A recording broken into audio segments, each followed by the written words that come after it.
Hi, I'm Mike from Hackaday, and I'm here at the International Manufacturing Technology Show. And I've run across Eric from Impossible Objects, and you have a really interesting additive manufacturing technique for composites. Can you tell us a little bit about it? Yeah, happy to. So we're the only organization out there that does a sheet lamination process. And so we will use a substrate of either carbon fiber or fiberglass or another type of substrate, and we will blend that with a thermoplastic. And so those thermoplastics could be nylon, nylon 6, nylon 12, PEEK, Ultem, things like that. And so depending on how you combine your substrate with your thermoplastic powder, you can get parts with incredible properties, whether it be mechanical or chemical or things like that.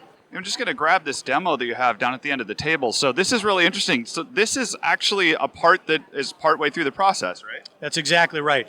Each of these individual layers of carbon fiber are the actual layer of the part.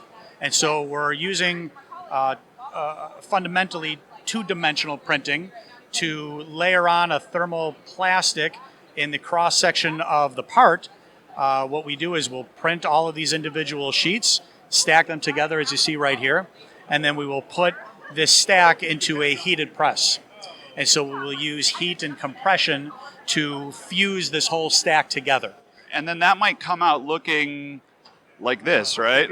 Right? That's exactly how it comes out. And so what we have is there's a part that's inside of here that we have to remove. So we'll use a mechanical process such as bead blasting or sandblasting to remove the excess material to get to the net shaped part that's inside of here. And I think we'll do some B-roll of this, but this is one of the parts that's partway through that removal process. Yeah, that's exactly right. It's a manual process. It doesn't take very long at all, and you just get rid of the material that wasn't fused together, so you can get your working part. How long have you been at market with this? Impossible Objects has been around for about 5 years.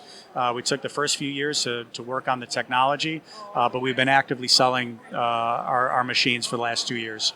And what kind of industry do you see these used in?